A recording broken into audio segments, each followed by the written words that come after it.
From the Samsung Production Studios in the heart of Hazleton, Pennsylvania, it's your News 13. Brought to you by SSPTV and the Standard Speaker.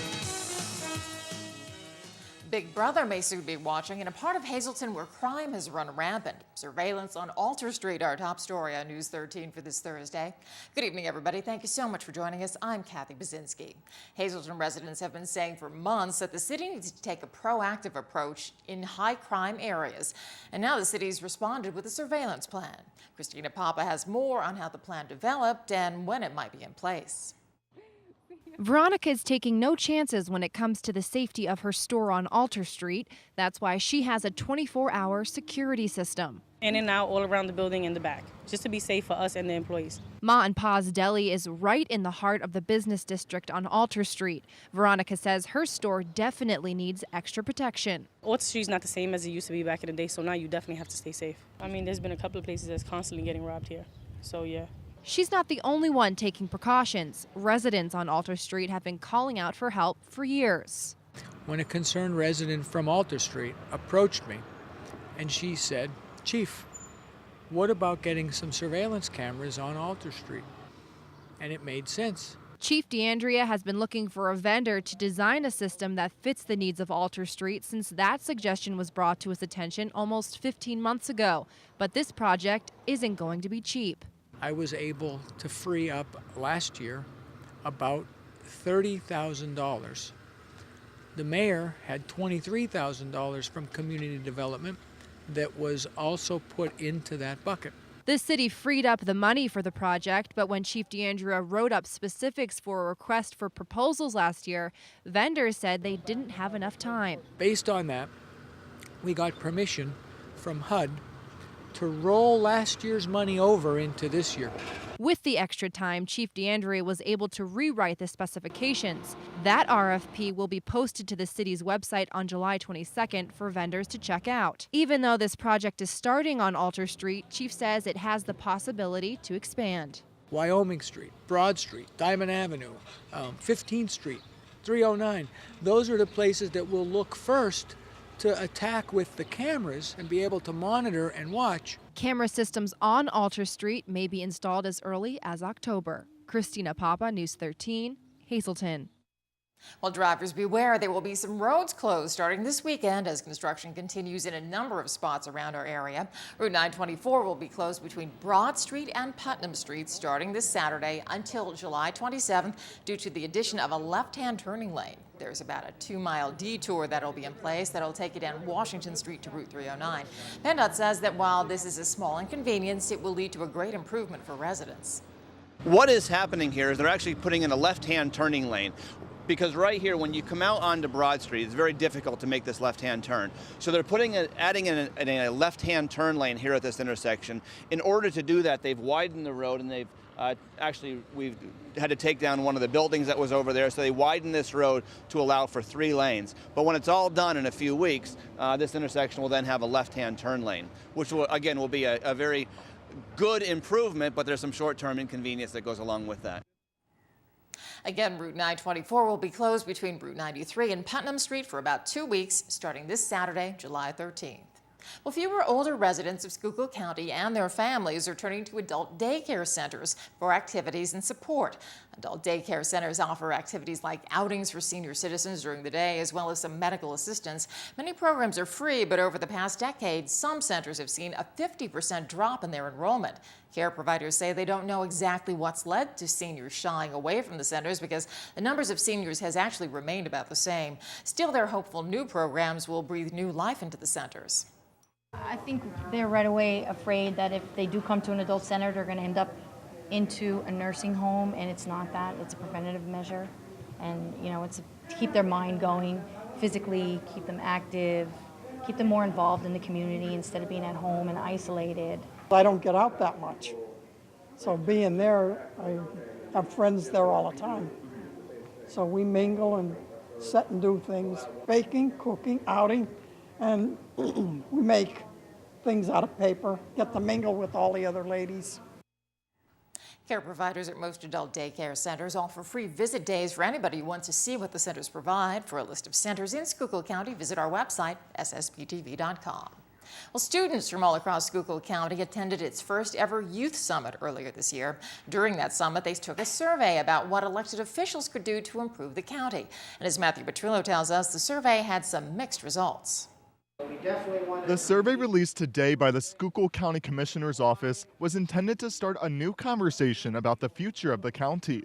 Conducted in part by Vision, it focused on everyday life in the county, like economic development, education, and the environment. Our young people came to us. They want to do this to make the county better.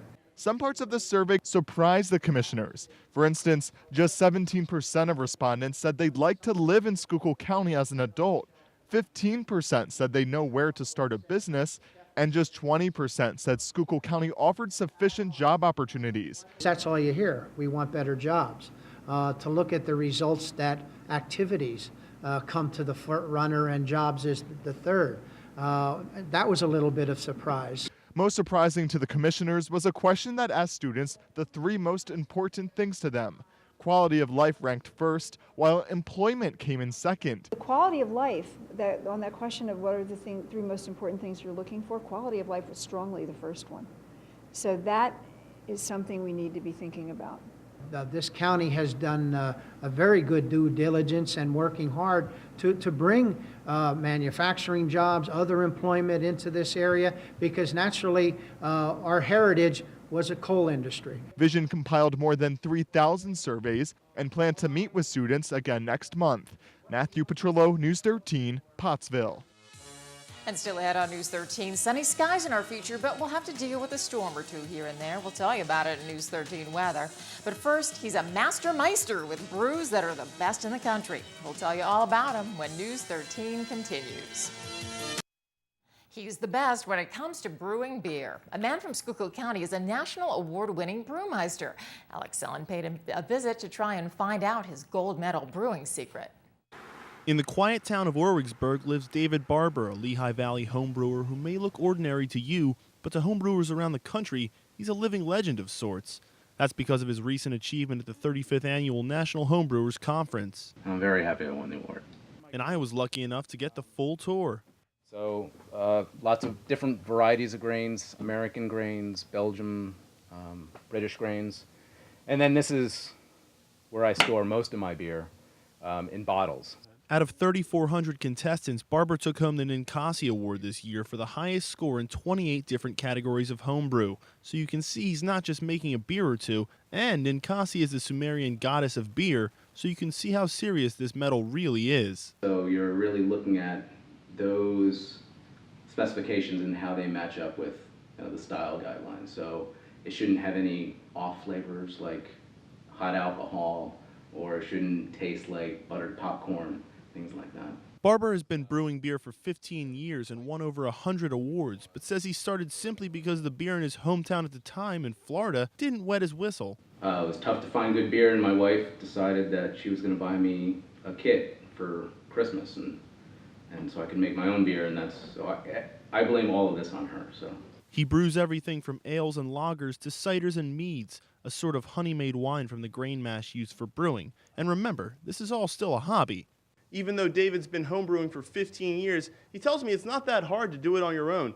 He says with just a cooler, this brew pot, and a way to chill the beer, you could be making award-winning brew on your own. And as for Barber, who's also a beer competition judge, he says there's every reason in the world to get into beer brewing. You can honestly make better beer than what you can buy. Cheers. Alex Sellen, Tasty. News 13, Warwicksburg.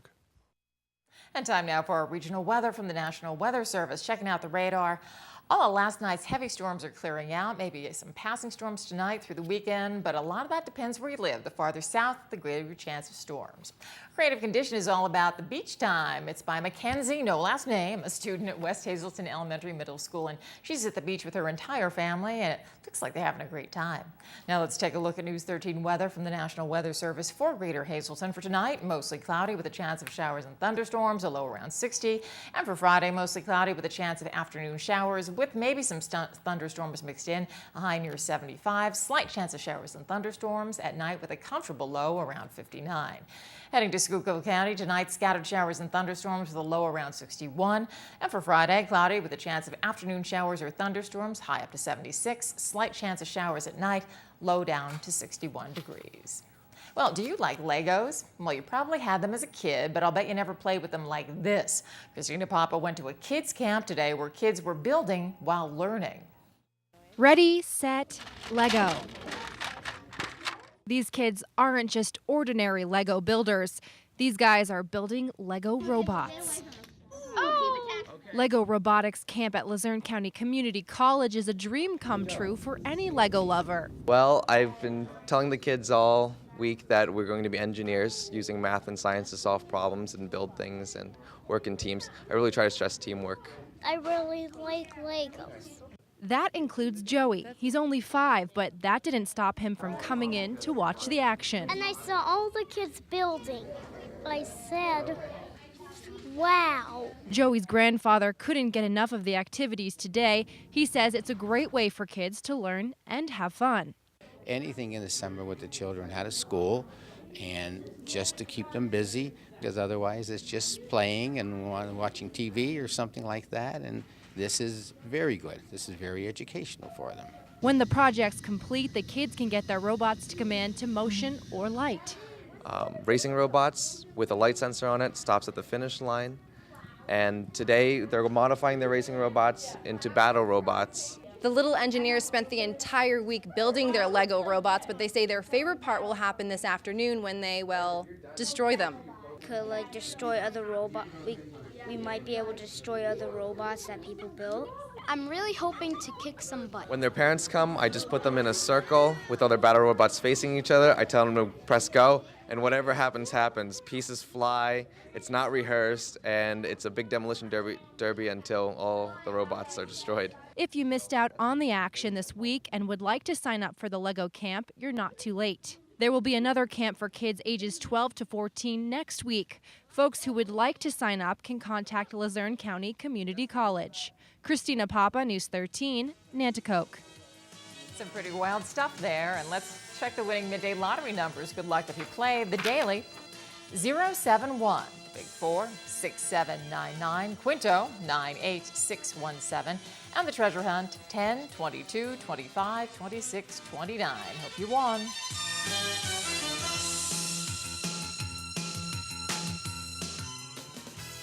Good evening, everyone, and here's tonight's Talk of the Town report. First tonight, the Mock Chunk Opera House has some great upcoming events. Todd Snyder, July 19th, Incendio on July 20th, and Benny and the Jets on July 26th. For the complete schedule, information, or tickets, please check out mockchunkoperahouse.com. And finally, Nesquepack State Park will be hosting Just for Kids Kayaking Level 1 Wednesday, July 31st at 9:30 a.m. Kids 9 through 15 will learn the basics of paddling and terminology before heading out to the lake to try it for themselves. Program is free, but space is limited. Call 570-403-2006 for additional information. That's tonight's Talk of the Town.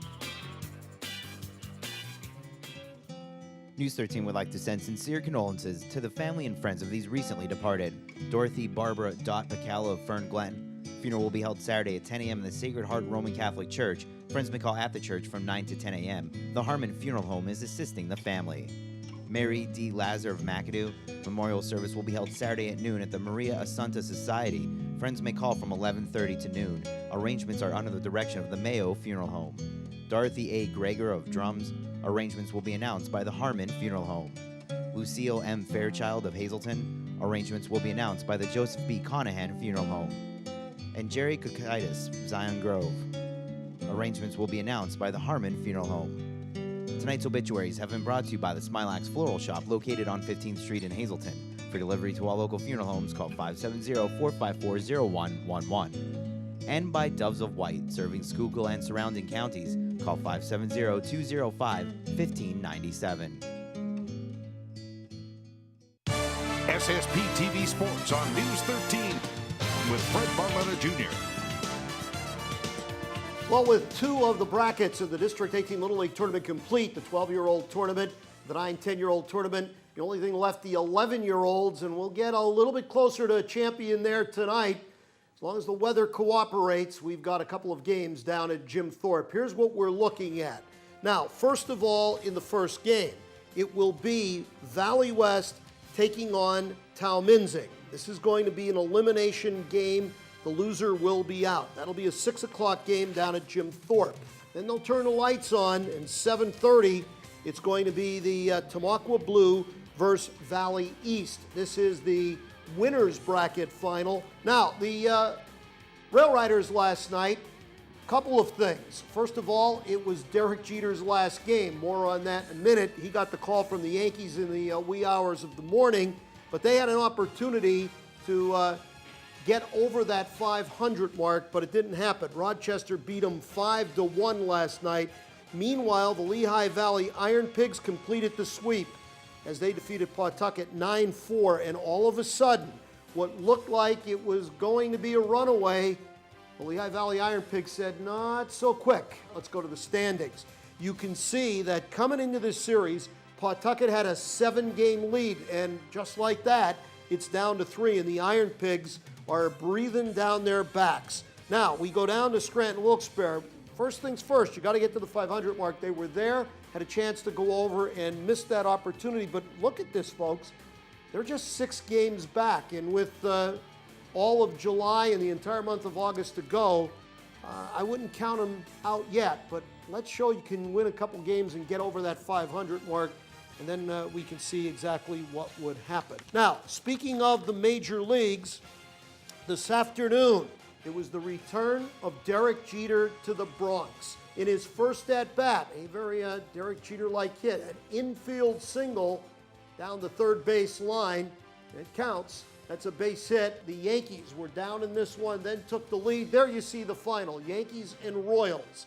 This afternoon, the Phils and Washington wrapping up their series tonight. Same with Minnesota and Tampa Bay, as the Rays have been a very, very hot team. Speaking of standings, as we did in the minor leagues, let's take a look at the American League East standings. This does not count the games today.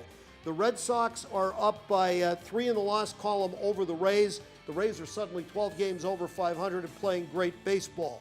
The Orioles, who won last night but just really not playing consistent right now, are still hanging in right there. And there you can see the Yankees and the Blue Jays. I don't know if I'd count anybody out in that division. As far as the Phils, they're an awful lot like the Rail Riders. They creeped up to that 500 mark, and they just can't seem to get over it. Atlanta's lead is 5. Been very consistent with that in the National League East. As far as the Pirates, they no longer are sporting the best record in baseball, but they're close. They are 2 games back in the loss column of the Cardinals, and they are 4 games ahead of Cincinnati. Who's hot? Who's not? Said Tampa Bay? Well, they certainly are. As you take a look, they've won 7 in a row coming into today, and they are hot on the heels of the Red Sox. Remember when everybody was giving up the Dodgers for dead? They are now at the 500 mark. They're telling me the Mets are hot. That could be one of those oxymorons. I don't know. On the cold side of things, well, what can we tell you about San Diego and Houston? No surprise there. But how about the defending world champ San Francisco Giants? 10 games under 500.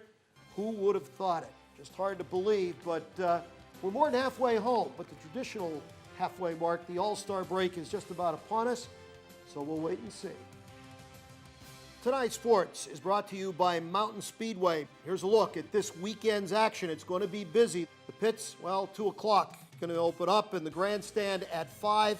Practices are going to start at 4, and the racing will begin at 6. So plenty of action this Saturday, and it's well worth it. Hey, grandstand admission only $10. Kids 10 and under are free, and if you're an active military or a student, even senior discount, $2 off the price of admission. There's the website and the phone numbers. You could call them and get all the information on the excitement of racing down at Mountain Speedway. We're giving away 2 grandstand admission tickets to this weekend's race. Call us right now, 459-9813, and if you're the 3rd caller, you can claim your tickets at the race with proper ID. Hey, that's a pretty interesting ticket. And here's what our media partner, the Standard Speaker, is working on for tomorrow's edition. PennDOT unveils plans for a park and ride facility in Butler Township. You can read all about it in the Friday edition of the Standard Speaker. And plenty more news and information headed your way on News 13. What do residents and business owners think about surveillance cameras being installed in high crime parts of one city? That story and much more news when the 13 crew comes right back.